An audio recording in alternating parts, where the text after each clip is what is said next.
এত ভুলের ক্ষমা নেই, এটাই হয়তো উপলব্ধি করেছেন আর্জেন্টিনা মিশর ম্যাচের সেই বিতর্কিত রেফারি। তীব্র সমালোচনা আর অপমানজনক মন্তব্যের মুখে টিকতে না পেরে রীতিমতো আত্মগোপনে চলে গেছেন ফরাসি রেফারি ফ্রাঁসোয়া লেটিক্সিয়ের। সামাজিক যোগাযোগ মাধ্যমে ক্ষোভের আগুন এতটাই ভয়াবহ রূপ নিয়েছিল যে বাধ্য হয়ে নিজের ইনস্টাগ্রাম অ্যাকাউন্ট বন্ধ করে দিয়েছেন তিনি।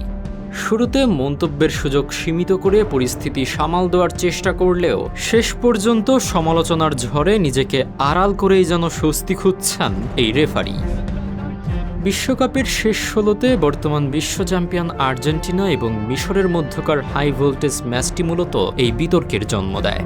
২-০ গোলে পিছিয়ে পড়া আর্জেন্টিনা শেষ পর্যন্ত ৩-২ ব্যবধানে জয় তুলে নিলেও দ্বিতীয়ার্ধে ভিএআর পর্যালোচনার মাধ্যমে মিশরের একটি গোল বাতিল হওয়াটাই কাল হয়ে দাঁড়ায়। ফাউলের কারণে নেওয়া রেফারির সেই সিদ্ধান্ত মেনে নিতে পারেনি মিশরের খেলোয়াড়, কোচিং স্টাফ থেকে শুরু করে সাধারণ সমর্থকরাও।